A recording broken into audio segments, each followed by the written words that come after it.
Almost. Major. Holy fucking shit, this is major!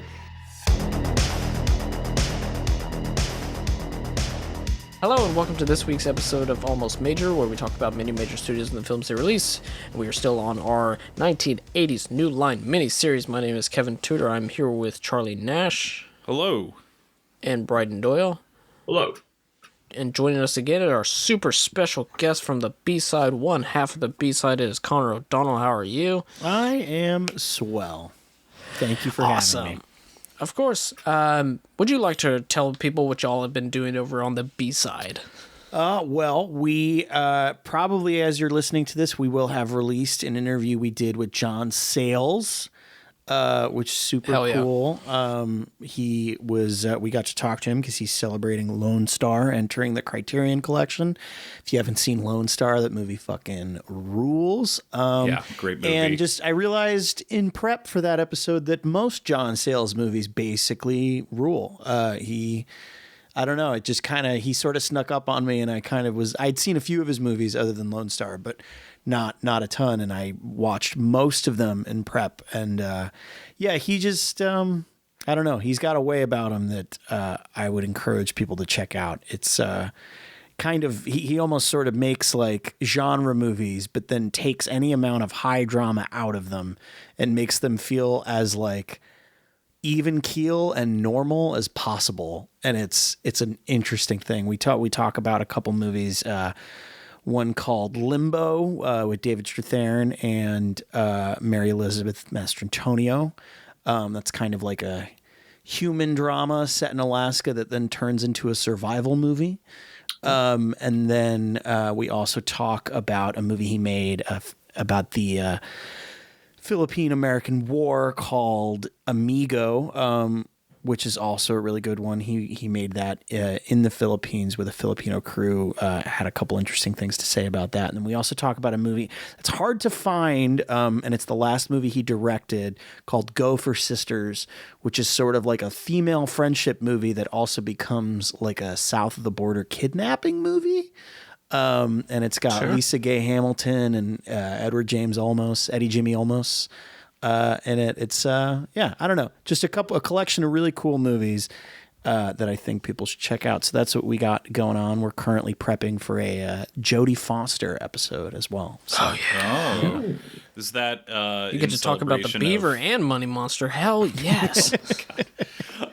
Is that, I assume, because of True Detective? No, the timing actually just worked out perfectly, though. At end of every summer, we usually take a month off, and while we do that, we do a handful of audience choice polls on who we should tackle. And so last year when we did it, we themed them.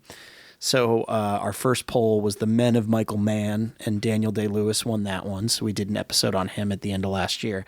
And then our second poll that month was Scorsese's Ladies, and Jodie Foster won that one. So so we're prepping for that right now. That should be out in a few weeks. That'll be pretty cool. That does sound really good. You know what kicks ass? Contact. Yeah, I just rewatched that over the weekend. And I don't know. No notes. That movie's just great. I put that on. I was like, this is going to be some sacrosanct bullshit. And then halfway through, I was like, this kicks ass. I would say no notes, except for there are things that McConaughey's hair is doing in that movie. Get his ass. And for a dude who generally has a lovely head of hair, not knocking him, there are scenes in that movie where I'm like, what is happening? Like what? Like who did this to you, Matthew? He's always like rushing into every scene. It's just like, hey, Jodie Foster, you ever heard about God? And then like rushes off. You know, his name in it is Palmer Joss, which feels like a name. It feels like a name that was cultivated for Matthew McConaughey's like palate, like just the shape of his mouth, like because hi, I'm Palmer Joss, like it's just like really flows out of that McConaughey voice nicely. So sounds like if he had a cologne, that's what he would call it. Right, it would just, I feel like if he had a cologne, it would be called Just Keep, right? It has to be, but Anyways, Alone in the Dark from 1982. A good movie, I would say. I think so as well. Solid. can we give the listeners the sort of silly backstory to this whole situation? I don't know what you're talking about. We all watched this movie that came out in 1982, and there was no problems whatsoever. Yeah. But sure, go ahead. So, like a dummy, I accidentally, in prep for this, watched the 2005? I do believe so. Yeah, Alone in the Dark, the Uwe Boll movie, which was an experience. And so I will say, following it up with this, and if you looked at my letterbox, I think it literally looks like I did some kind of like a double feature or whatever. But following it up with this, I don't know how good this movie is, but in the moment I was like, oh yeah, this is so nice. Like, so I don't know if that was just like the afterglow of the other Alone in the Dark and me kind of just being like, oh wow, like a real movie. But yeah, good. I would say generally good movie. Yeah. Not to sound like a motherfucker on like 2006 on like JoeBlow.com, but like put any movie next to like Uwe Boll, and if it's not, better than that, then yeah, that's you just got to go to sleep, try again tomorrow. Then there's a problem. Yeah. Also, all three of you had seen the 2005 version, and I will admit I saw that it was on Tubi with ads. No.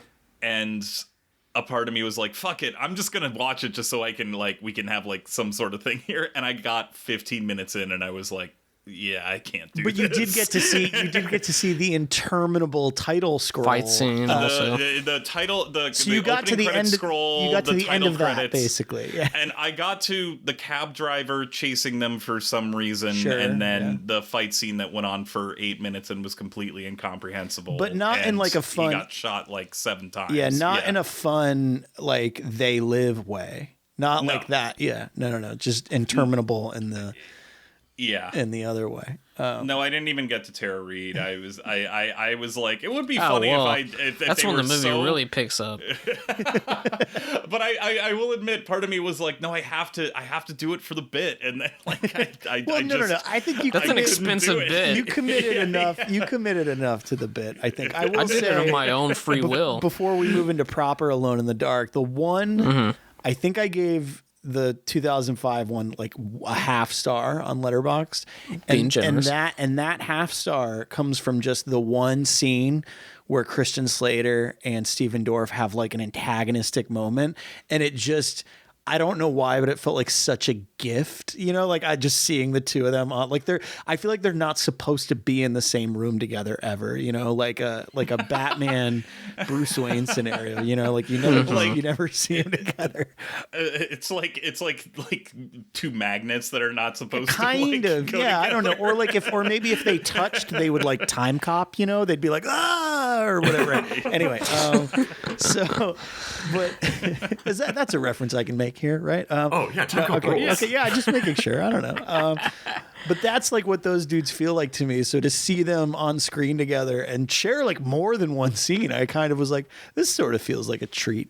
But so hey, half star for 2005's Alone in the Dark. But yeah, Alone in the Dark, released on November 19th, 1982. The budget is cited as $1 million, but Jack Shoulder said it was a little bit under that. Opening weekend, I have no idea. Domestic and overall gross of $1.4 million. Top 5 films that weekend. This released the same weekend as Smithereens, so it's Empire Strikes Back, First Blood, Creepshow, E.T., and Officer and a Gentleman. Same number 1 songs, blah, blah, blah. Plot description from Google. This feels like Google was very bored when they did this. Homicidal psychopaths escape during a blackout, do some looting, terrorize a hated psychiatrist, and visit a punk rock club. That's not a plot. That's a to-do list. It's also not incorrect. Well, it isn't. There really isn't a plot. Yeah. It's just like Assault on Precinct 13, kind of. Well, I was going to say it has the, and I don't mean to jump in but it does have sort of the structure of like a John Carpenter Siege movie, right? And yeah, but also a few other things, right? Like it does sort of feel like Jack Shoulder is like picking. Like just almost, like not greatest hits to a degree, because again, this is also like 82, so like the genre overall is like in its heyday, so it's like everybody's still doing things at this point, but it does almost feel like he's trying like a bunch of different little things, and I think they all mostly work. I don't know if they all work in concert with each other, but I feel like I didn't watch this movie with that kind of expectation. Yeah.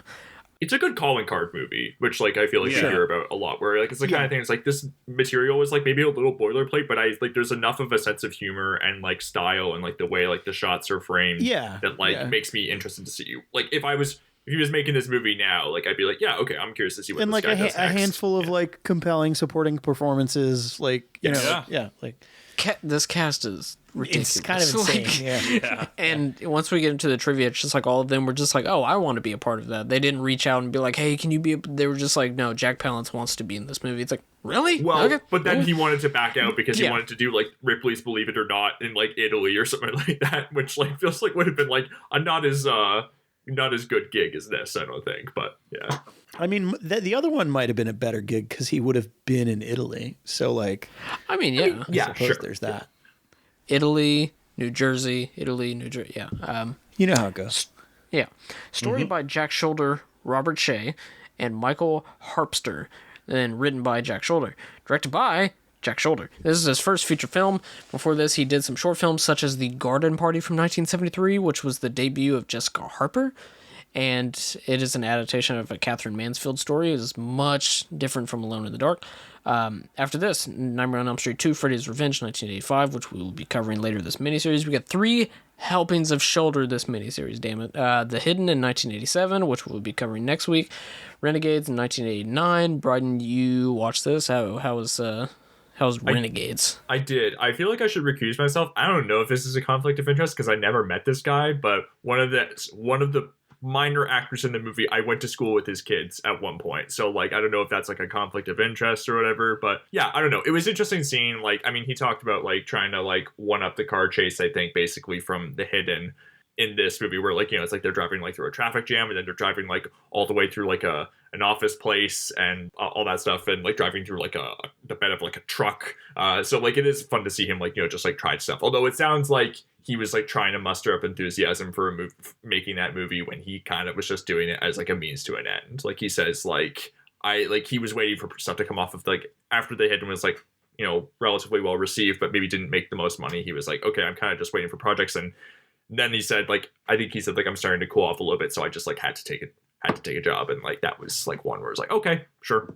Let's see, Renegades 1989. Wishmaster 2, Evil Never Dies in 1999. It never dies. I watched all 4 Wishmaster movies. I don't know what's wrong with me. And Arachnid in 2001, which I watched while at the gym, and then watched more of the soap opera that was on at the gym than that movie. So there's that. Starring Jack Palance as Frank Hawks. Prior to this, nominated for an Oscar for Sudden Fear in 1952. Nominated again for Shane in 1953. Played Dracula in 1974. Without Warning in 1980, also with Martin Landau. And after this, Tango and Cash in 1989. And finally won that Oscar for City Slickers in 1991. That's right. If I may... go ahead, please. I want to hear Palance talk, please. No, it's not even Palance talk. It's just me confessing that I've never seen City Slickers. Oh, me neither. No. I've seen most of it on TV. Yeah. Oh. What if it's like, I've seen the sequel? I'm sorry. I did watch a bit of that sequel. I think I did. To be fair, I think I did see the sequel first as a kid. Damn. Yeah. You wanted to know about whatever his name's Gold. You mean I wanted to know about the Legend of Curly's Gold? Yes. I did. Okay. Yeah. May I say something, because you mentioned Dracula, and this is something I wanted to say about Jack Shoulder, because I thought before we started like talking about him, I thought this guy was retired. Like I thought he just stopped making movies after his shark movie, 12 Days in the Water, I think is what it's called. But he was teaching film at in North Carolina for like 14 years. And then I thought he just wasn't making movies anymore. But in the last few years, when he was interviewed on the Flashback Files back in 2020, he said that he is trying to make a vampire movie. He said it's based on a famous novel called Carmilla, which was written by an Irishman years before Dracula. It's about a young girl who travels with her mother in a coach. They stop at a castle, they're taken in, and there's a young girl who's the same age as the other girl. And they get into a thing. Vague phrasing on his part, but he then says, it's been adapted a number of times. We've done our own spin on it. And I looked up on Wikipedia some examples of previous film adaptations of this material. Carl Dreyer's Vampire from 1932, Roy Ward Baker's The Vampire Lovers from 1970, and Emily Harris's Carmilla from 2019. So it's cool that he's making movies again, and he co-wrote it too. So I'm curious to see if that ever comes to fruition. Listeners, if you haven't seen Carl Dreyer's Vampire, It's a great movie. You should watch Yeah, it. it kicks An ass. amazing Yeah, movie. it's really good. yeah. Donald Pleasant as Dr. Leo Bain. We went over his filmography when we covered Phenomena, so listen to our episode. And Martin Landau as Preacher. Prior to this, North by Northwest in 1959, 76 episodes of Mission Impossible. After this, nominated for an Oscar for Tucker, A Man in His Dreams, 1988. Also nominated for Crimes and Misdemeanors in 1990. Teamed up with Shoulder again for By Dawn's Early Light in 1990 and 1201 in 1993. And I think both of those are like TV movies, I'm pretty sure. And you're goddamn right, he was in Sliver in 1993. Won an Oscar for Ed Wood in 1994. It was actually an Oscar for Sliver. And of course, his finest performance in Ready to Rumble in 2001. Wait. Right. Do you not like Ed Wood? No. I like Ed Wood. I was just, is it better than Sliver? No, but anyways. Toothless fucker. Which one do I own on Blu-ray? Sliver. That's right. Fuck Ed Wood. No, we got a lot of trivia, so I'm very sorry. Gonna have a pretty big rundown of the production of this film in a bit, but before that, here's a few tidbits. One of the members of the Sick Fucks, the band in the movie, ran into the star Jack Palance years later in the streets of New York. He said to Palance that he was one of the sick fucks in the film, and Palance replied, "We were all sick fucks in that movie." The film was one of the first horror movies to be made with Dolby stereo sound. The advanced sound level would often blow out the speaker systems in older theaters while the movie was being screened. Matthew Broderick was auditioned for the role for Bunky's boyfriend. However, Jack Shoulder thought Broderick was too talented for the small part. So, What? yeah. They'd be like, yo, this guy's good. Too good. The poor guy who probably heard that after this got released. I'd be like, no. It's not you were too good. That you were like worse. It was Goldilocks level of good. You were just right. Yeah. Yeah. So not Jack Palance, Donald Pleasant plays another psychiatrist in this, like in Halloween.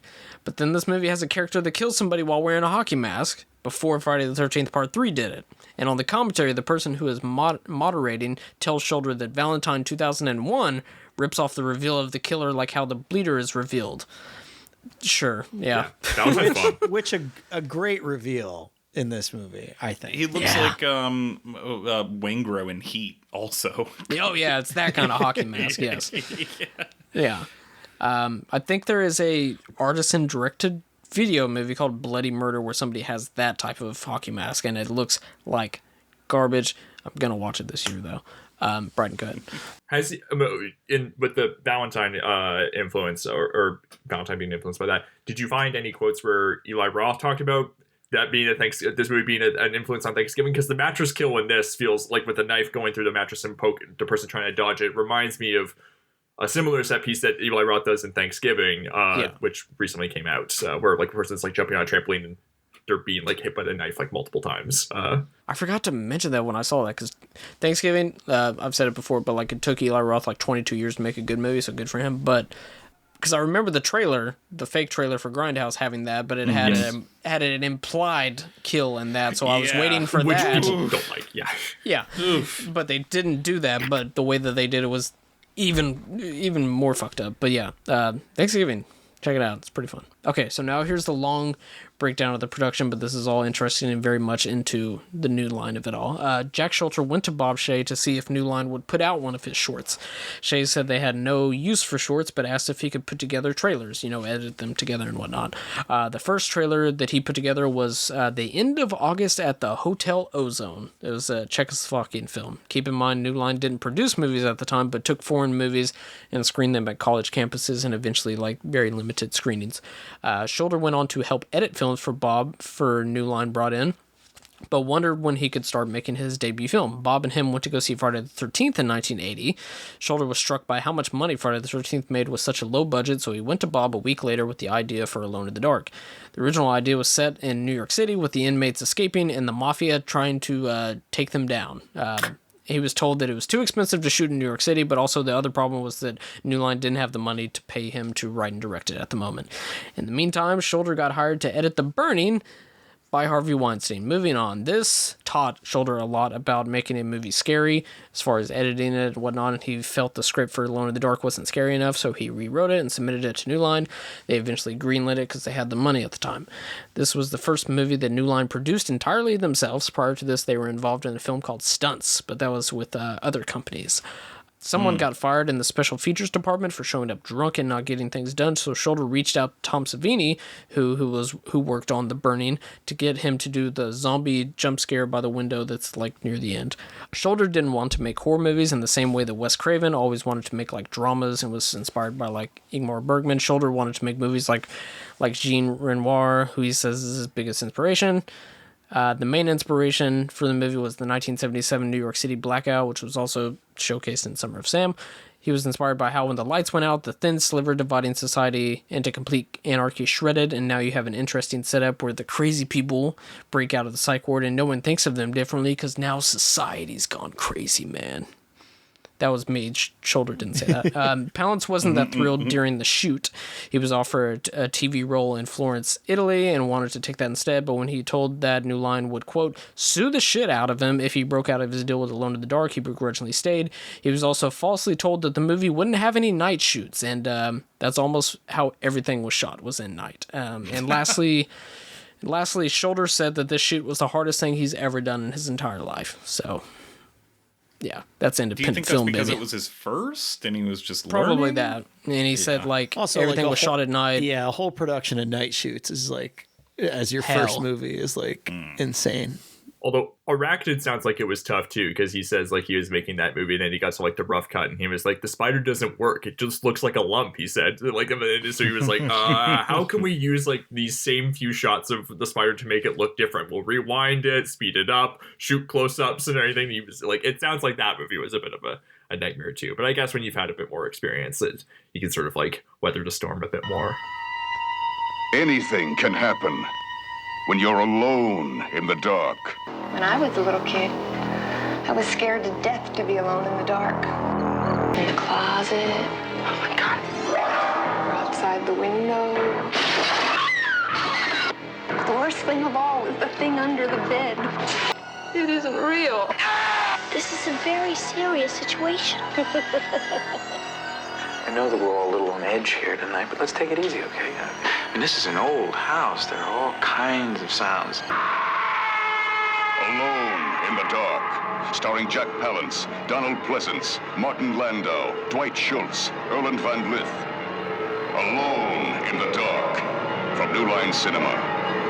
But anyways, that's all the trivia I have. So initial thoughts. Connor as our guest. This is initial thoughts for the 1982 film and not the 2005 film. Damn it. No, I by and large am positive on this movie. I think it's like a little messy, but I think as his first movie, it's hard not to give him a little bit of grace for that. So it does feel a little bit to me like more of like a collection of. He's like trying to find a way to string together a collection of ideas for like good scenes. The mattress thing being one of them.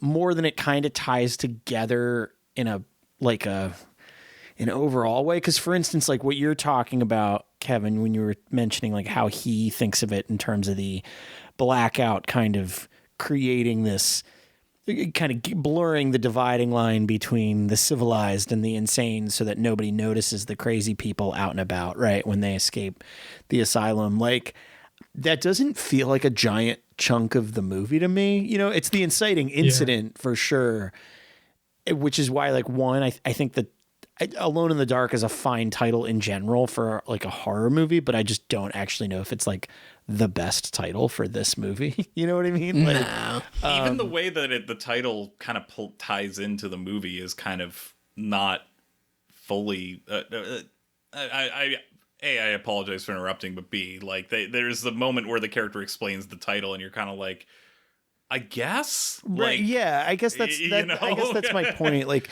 that's just an indication of a lot of it feels like these like disparate threads of ideas that aren't necessarily bad ideas to have, especially in a movie like this. But like tying them all together, it feels like a really kind of.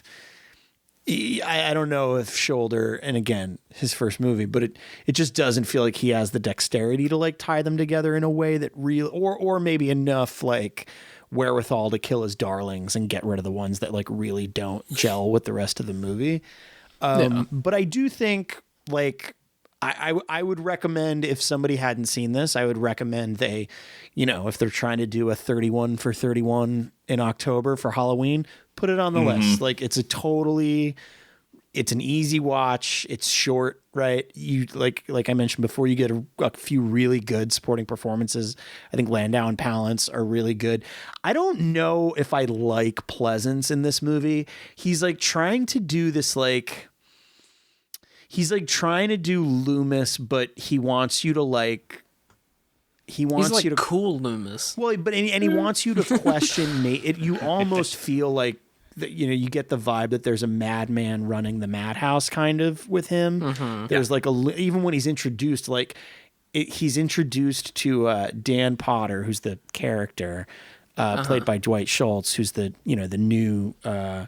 new shrink that's kind of taking over for the what's their name? What do they call themselves? The Sick Fucks.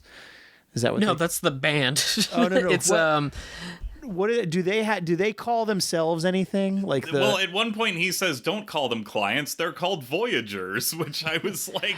But the hospital is called Haven. Yeah. Right, but the group of those specific guys basically are antagonists for the movie. Group is sort of the high intensity group that Dwight Schultz's character is going to be overseeing, and they're constant. The big linchpin for the movie is that they miss their old doctor basically, which. I don't know. Get over it. Yeah, well, they think he's been murdered. They think the doctor's been murdered. But they're also not all there. No. Right. And it's not even that. It's not even a get over it thing. It's that there's, and I think this is my main problem with the movie. But again, I kind of let it go because I think the genre writ large has this problem, and unless you're willing to let stuff like this go, well, yeah, you're really just gonna have a bad time. But like every problem in this movie could have been solved so easily, right? Like, yeah, like even because even Dwight Schultz's character has the wherewithal to be like, no, your other doctor like still exists. He's not murdered. Look, I'm not a doctor, but I like to think that like if I had a patient and that was something that was like really fucking getting at them, I'd be like, look, I gotta show them like a video or something of this guy. I gotta like get, you know what I mean, like. And it's a newspaper clipping somewhere. Get him to visit, right? Just be like, hey, can you come up from wherever you are now for a day just to say hi to them and convince them that you haven't been murdered, right? Like there are just so many other ways, and they wind up solving it by luck at the end of the movie, right? It's sort of just like pure happenstance, which is, again, fine. I don't really care because it's like an excuse for the movie to happen, which sure. But I do think it pays off only because I think there are things in this movie, particularly some of the reveals of some of the characters, are like really nice, where you're like, oh fuck. Like there's some really great setup and payoff in this movie that even if the trappings that are holding it together are like really silly, even by genre standards, really silly and don't really work, I think the overall effect of them is still worth it. Yeah. I don't have much to say about this movie. I thought it was pretty middle of the road, but I will say, as far as the, when it started up and I was like, is this going to be one of those where it's just like, well, they're in a psych ward. Of course, they're crazy murderers, but it's just like, no, this one is like a serial killer. And this one is, it's not just like, they're like an Avengers of slasher villains, kind of. Yes, it's that. It's not like somebody who's like schizophrenic and they're amping that up to be like wildly problematic or anything like that. It's not like Does that make sense? As far as like they're not like It's about as garden variety problematic as any other movie at this time featuring mental illness. Like I don't mean that to give it a pass, but I also don't like. It's like.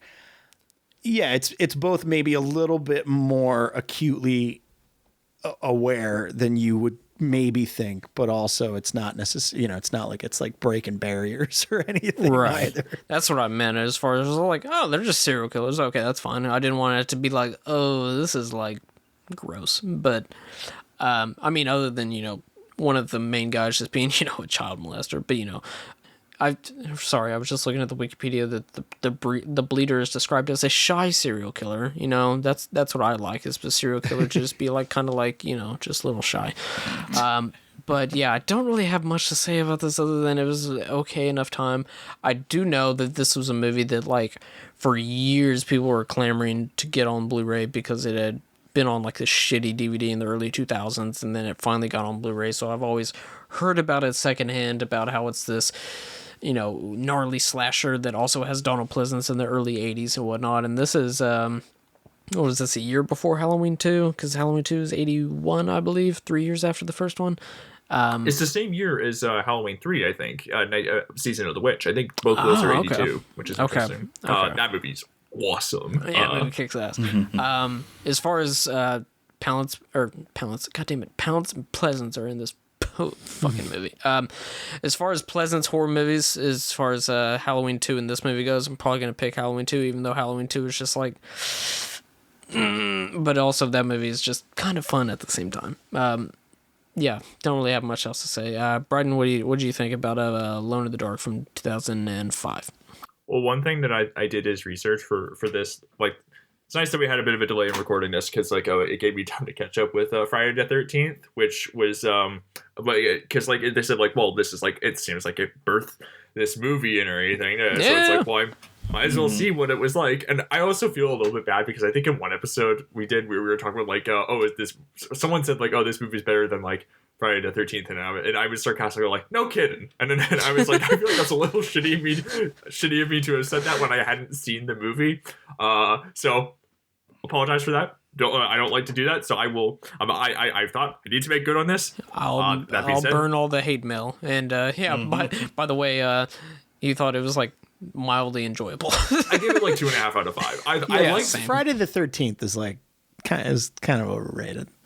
Oh yeah, very. 1000%. Like The only thing that's good in that movie is the last 15 minutes. Right. Last 15 minutes kick ass. Well, at that point I'm kind of over the movie, but like I like the daytime scenes. I think that's like really cool. I think it gets like a lot of like, you know, mileage out of just sort of like the stillness of like, you know, the lake on the water and like the sort of like, you know, the like the scene where like the lightning storm is about to happen and like the flashes of like sort of like orange light that are coming over them are really cool. But it is one of those movies where like it is just like, you know, it's funny, like Shoulder talks about like how like you don't want to like have like your suspense scenes drawn out like too long, like otherwise like it's, or like the audience loses interest. And I feel like that's a movie where like I'm like, I like that you're trying to give these characters personality, but the dialogue isn't very good and the performances aren't up to snuff. And also I feel like I'm just like, what?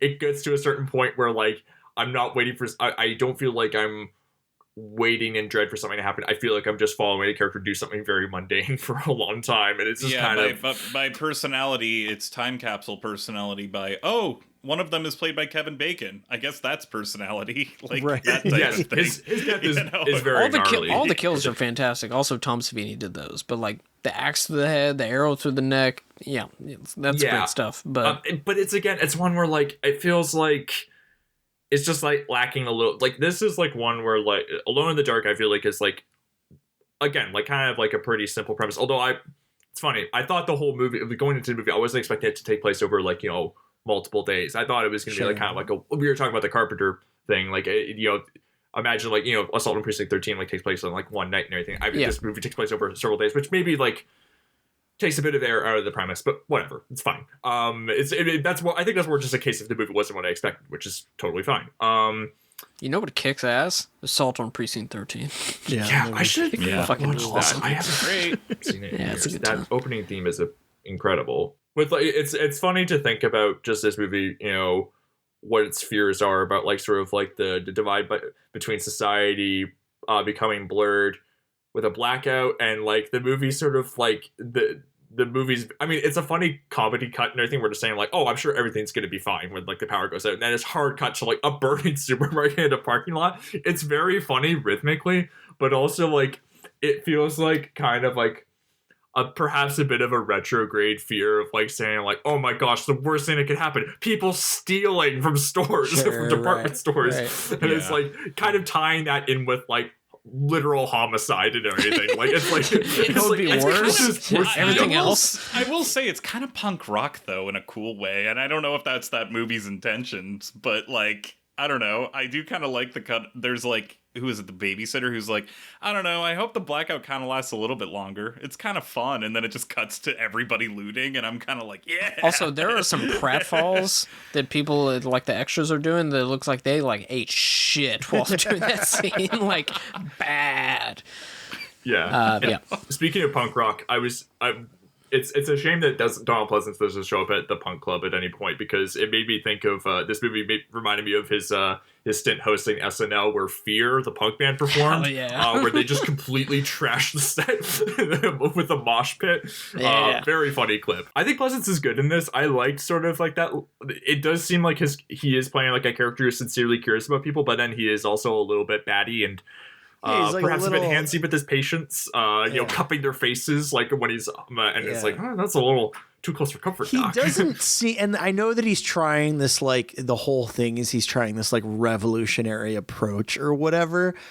But it is just funny because you watch it happening and you're sort of like, yeah, I don't know, bro. It doesn't seem like it's working though. Like, you're kind of just like, I don't know, man. You seem like a bad doctor. Like, I don't know what to tell you. And whenever anyone calls him out, he's kind of like, whatever, shut up. Yeah, he's like, whatever, I run the place. It's like, why do you run the place though? But sorry, I think, cut you off. Keep oh, no, it's fine. It is. Yeah, I mean, even at the end of the movie, when multiple bodies have turned up there, and he's still saying like, "Hey, man, you still out there?" and everything. It's only like when he gets his ear cut off that he's like, "Okay, now I think this is something." It takes him forever to like. I was waiting for there to be some like dirty secret or something, because it was taking him so long to like realize something was really terrible. Where it's like it is such kind of a fun, 180 from Loomis. Because Loomis is like, wait, this one dude escaped? The devil is out in the world, right? Whereas like this fucking guy, what's his name actually in this? It's Leo Bain. All right, so Bain, on the other hand, is just like, he's like, oh yeah, they went missing. Like, he kind of is just like, oh shucks, about the whole thing in a way that's like kind of wild. And on top of that, the people who work for him are also kind of doing the same thing of like, so what are you gonna do? And he's like, I don't know.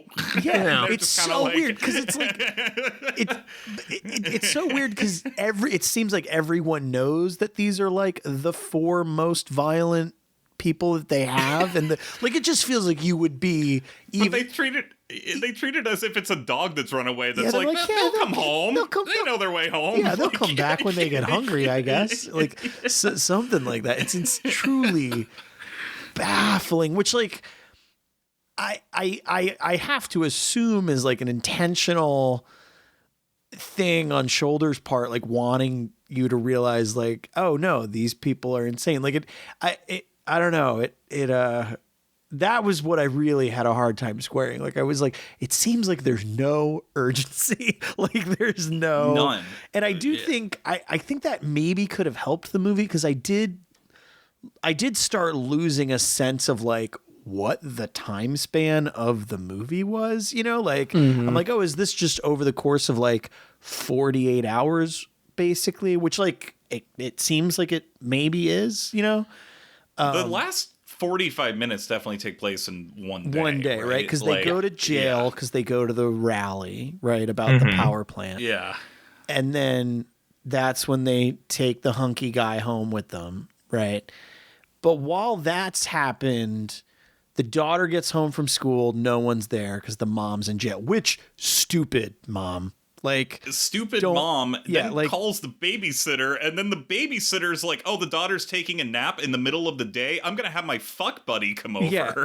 while the daughter could wake up at any moment. Right. Like, I was like, that is bold, and while this has happened, I mean, it is a nice kind of like, not red. What am I trying to? It's sort of almost like a red herring of a moment, because while everyone's gone and the daughter comes home, the child molester that Kevin referred to is like gets in the house, right, and is there. Yes.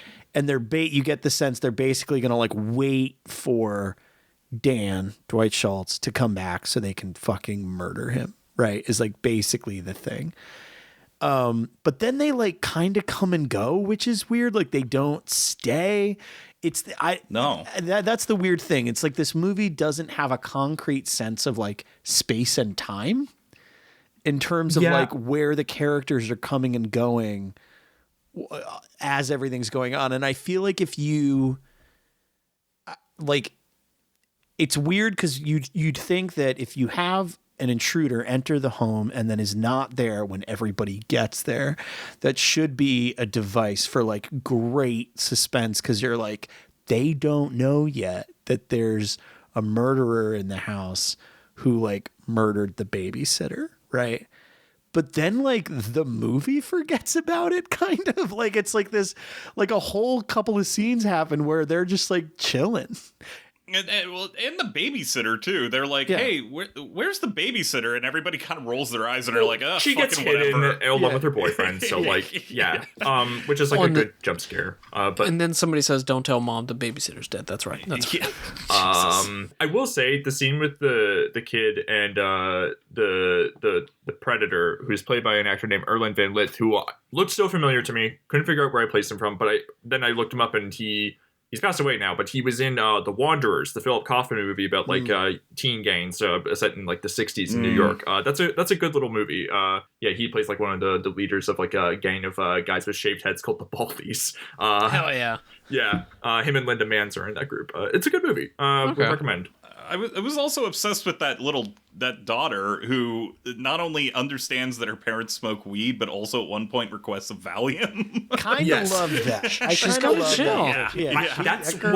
That girl's gonna be okay, you know. Like with that scene where I was worried the movie was gonna like dip into like really bad taste tension and everything, where it's like, oh, is this like, we know what this guy's capable of? Is he gonna do something to the kid and everything? But I like that the power dynamic quickly shifts, where this kid is like super snarky to him and everything, and just like saying like, "Get out of here, you weirdo," and everything. It's like, oh, okay, this isn't gonna. My usual tactics aren't gonna work. I guess I'm gonna just like hang out with this kid for a bit and everything, because they clearly like are more intimidated. I'm more intimidated by them than they are by me and everything. I don't know. I found the comedy, the unexpected comedy of that scene better. I think especially because I was worried, is this movie going to do something like really gross? She's very unfazed by just getting like a glass of milk and some snacks, and it's just kind of like, what are you doing here? It's all in like one shot too, as he tries to like sort of like figure out an in with this kid and everything. Like how can I gain this kid's trust and everything? It's like, it is like funny how it plays out. The movie does because you mentioned the unexpected comedy. That pops up a lot in the movie, and it always feels intentional. I will say, I don't ever there, other than some of the sillier beats that we're talking about, where like character decisions don't quite make sense. Outside of that, I don't think I was largely laughing at this movie. I feel like every time I was laughing, it was with the movie, which is important. Because the hidden is very funny too, which we talk about next week. He clearly knows what he's doing insofar as like knowing when to like put in those beats, which is really impressive when you think about it. Because again, like the genre is kind of in its heyday at this moment. So he's almost like finding the genre beats to like fuck up and upend, like while the genre is like still sort of leaning on those beats, which is kind of, I don't know, it's like weirdly forward thinking in a way. Like he kind of makes like a half self-reflexive slasher movie before that's even in vogue as its own thing. Mm-hmm. Yeah, no, it's interesting. Charlie, I feel like I went long on my thoughts, so I'm curious to hear what your initial thoughts on the movie were. I mean, I basically share everybody's thoughts in that I think it's messy and endearing and goofy and funny, and you know, it's not a whole lot, but for what it is, it's pretty entertaining. You know, the thing that stuck with me is the character of, and this is obviously also intentional, but the character of Tony, when she shows up, who's the sister to the psychiatrist, Dwight Schultz's character, when she shows up and she's a punk rocker and she's I want to take you out to a punk show, and then she goes to this protest for what is it, nuclear power? Yeah. And then you're like, well, as I all want to the be best kids friends do. with. Yeah. I want to be best friends with her. She rules. And then I'm into her in this movie for sure. Yeah. Oh yeah. She's awesome.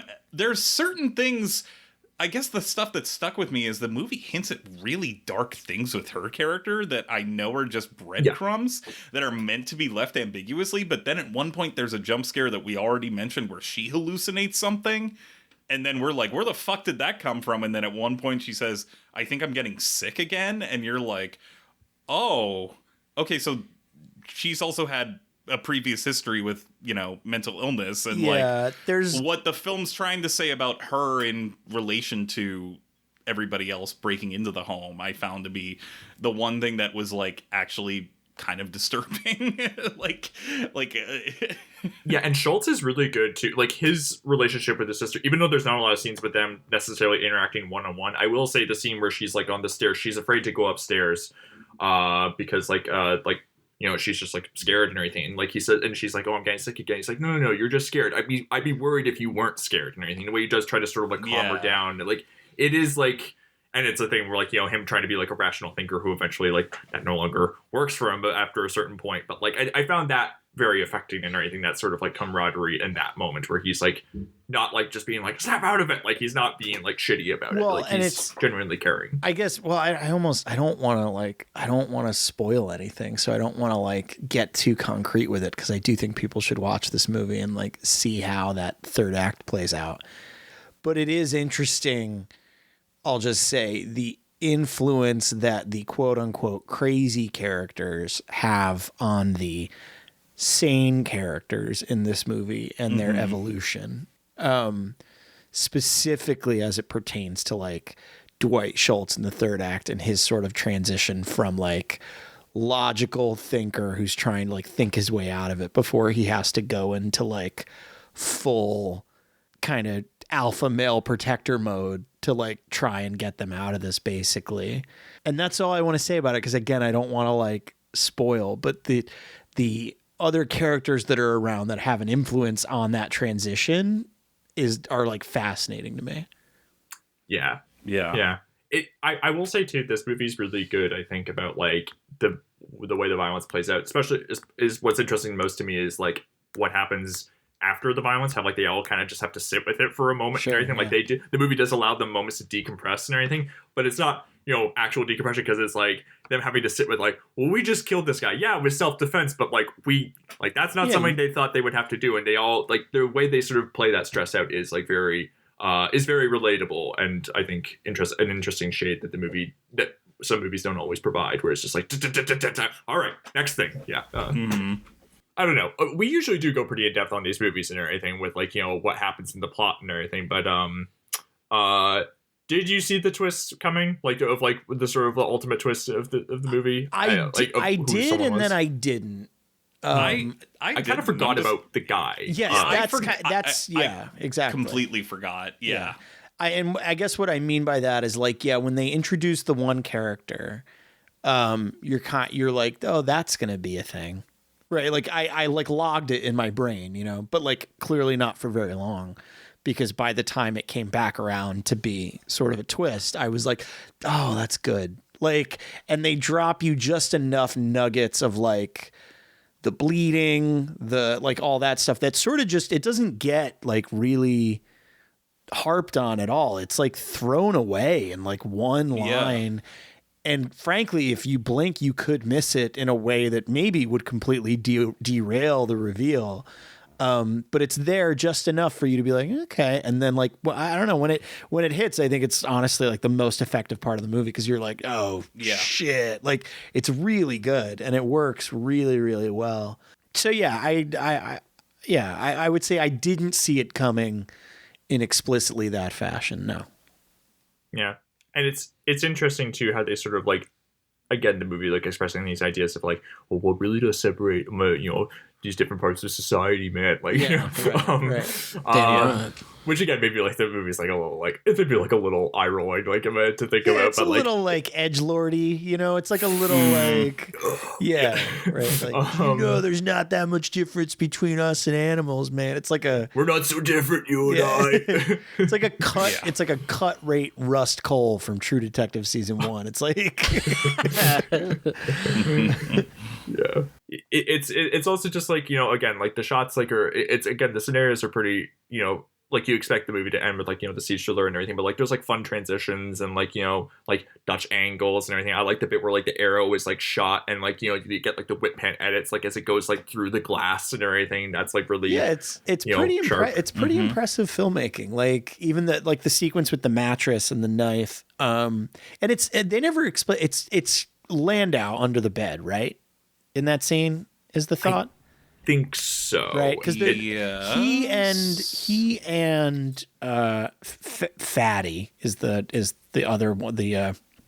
Excuse me, the child predator that we were talking about. Sorry, I'm now just thinking of the phrase child predator, and I'm thinking of like a 6-year-old predator. You know, like the alien. Give it time. On a long enough timeline, we'll get like there. A little guy who's like learning how to be a predator with his dreadlocks.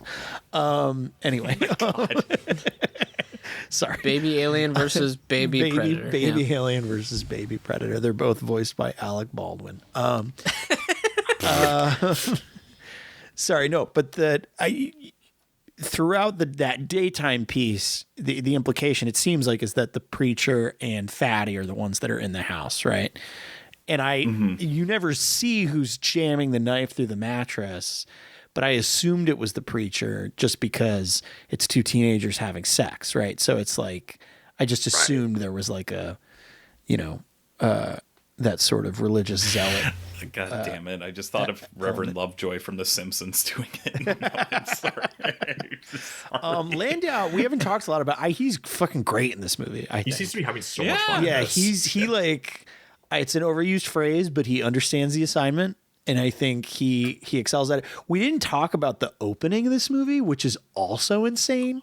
So creepy and like how everyone underplays the reaction to the horror. Yeah. And basically the opening of this movie is a dream sequence in Martin Landau's head, basically. Right? Am I interpreting that correct? It's not. I mean, it's kind of a weird little 5-minute short film in and of itself. It doesn't really have to do with the rest of the movie. That's sort of what it felt like to me, almost. Like it felt like something Jack Shoulder had as part of a short film or something, and then it was like, yeah, you know what? I'm just gonna use this as some really lyrical, impressionistic way to open up my movie, kind of, which is sort of insane because it starts as like a totally different thing, I think, structurally and stylistically than the thing that it becomes. And I will say, now that I'm thinking about it, I could have stood more of that, like visually and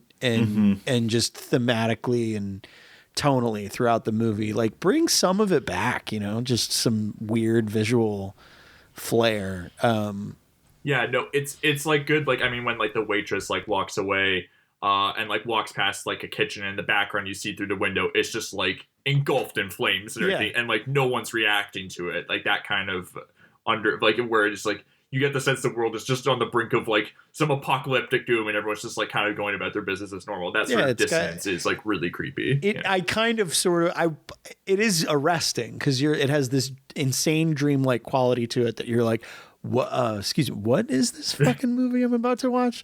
And I guess in a weird way, and now I'm kind of like disappointed in retrospect because in a weird way, when it pivots to the movie that it is, you're sort of like, oh, that other movie might have been cooler.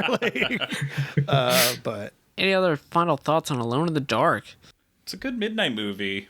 No, I agree. That's basically it. I would, like I mentioned, I would recommend it to anybody who's trying to like, if it's October and they're trying to maybe put a few movies on their list that they haven't seen that they can, you know, crack a beer and have a good time with. I would tell them to put this one on the list. Being that you had to sit through Alone in the Dark 2005, just anything else, any more content you can get from that to make it worthwhile, please just let us know. I watched it less than a year ago and I don't remember anything, so I'm very sorry. No, I'll with that, in regards to that Alone in the Dark, I will simply say the competing, receding hairlines of Christian Slater and Stephen Dorff are something to behold. Thank you for listening to this week's episode of Almost Major. Please rate, review, and subscribe to us on iTunes. Please follow the pod on Twitter at Almost Major to keep up to date with what movies we will be covering in the future. Myself, I can be found on Twitter and Letterboxd at KevBonesy. Bryden can be found on Twitter at Bryden Doyle and on Letterboxd at JDoyle. Charlie can be found on Twitter and Letterboxd at CTNash91. Once again, thank you for listening.